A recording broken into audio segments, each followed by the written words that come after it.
Aquaman number 7, written by Jeff Johns, art by Ivan Reyes. We starting a new arc.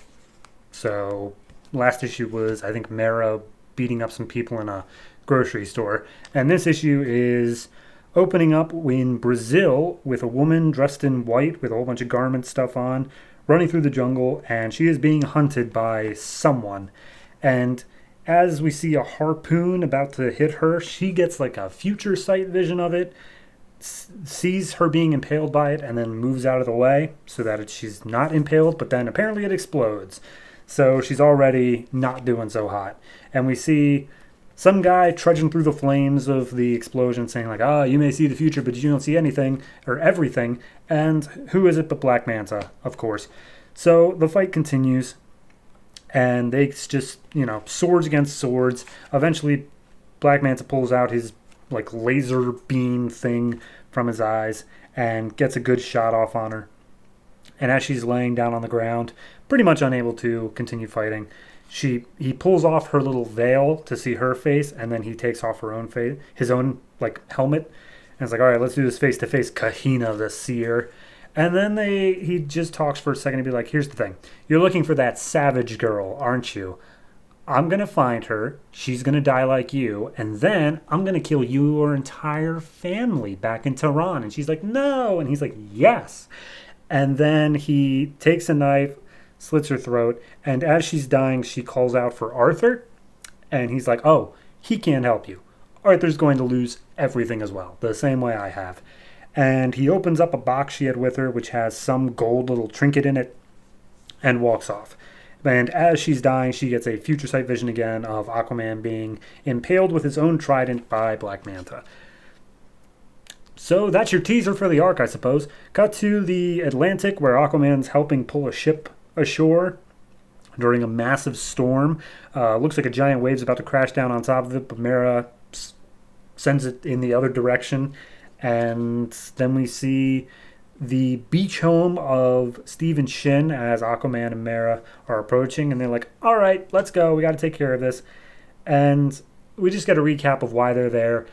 They want to find out who sank Atlantis because of the issue number 5 revelations, and Steve and Shin knows the most about Atlantis than anyone else, except for, its actual location. So they're going to get some info. Inside of Steven's apartment, he gets a phone call, and as soon as he answers it, I don't think we ever find out who's on the line. Aquaman busts in and just hands him the thing. And he's like, here, can you tell me what's up? And Steven reveals like, okay, yeah, a lot of people probably wanted to sink Atlantis. It was a super society back in the day, and people back then were probably jealous. So yes, it had enemies.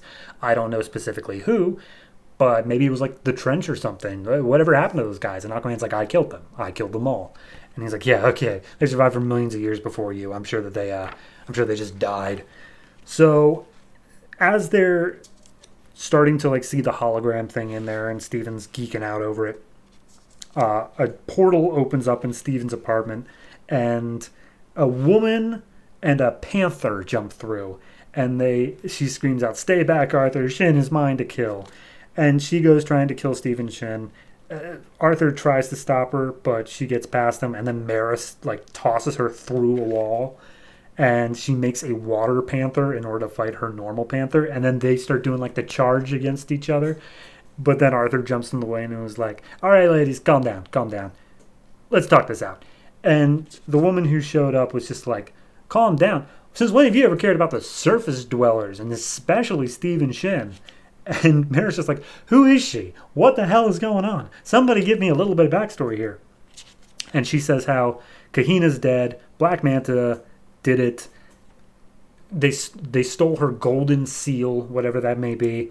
If Black Manta's is involved, then Shin is definitely behind it because of some reason.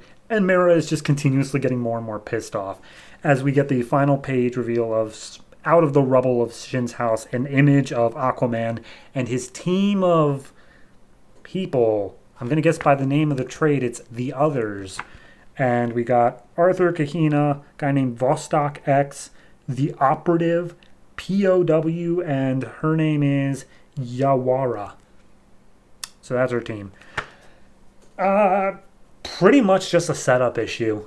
Like it's just getting okay. We gave you the tease of here's the thing that like we're collecting the golden trinkets and killing off this team, and it was a team that Aquaman was previously on in his youth because he's still wearing that weird necklace that showed up in the first Justice League arc.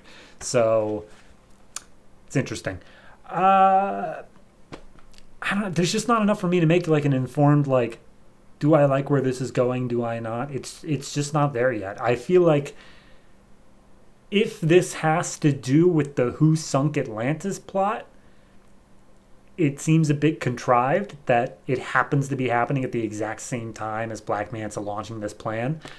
But I can see it flowing together. I think there's a chance. But to me, it just seems like the Who Sunk Atlantis thing is just going to be like in the background for a while this main plot happens. So in terms of that, I don't know. I need another issue at least to say whether or not I like it. For this particular issue, not talking about the plot as a whole, I think it was fine. I think it was perfectly well done. I honest to God, the saving grace for almost all of this, whether I like the plot or not, is the art.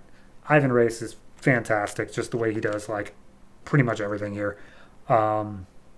Very dark and moody, but at the same point, it has light where it needs to be. It's not just like it uses light and shadow effectively. It doesn't just put it all in shadow for the sake of darkness. So yeah, no, definitely very well done. I'm going to give it like a 7.5. And the only reason I would say that high, considering that I'm not sure how I feel about the plot yet, is it's still well written. I still like just that little bit of standoff with Mara, her getting pissed off about that. The whole Black Manta scene at the beginning, it's very well written.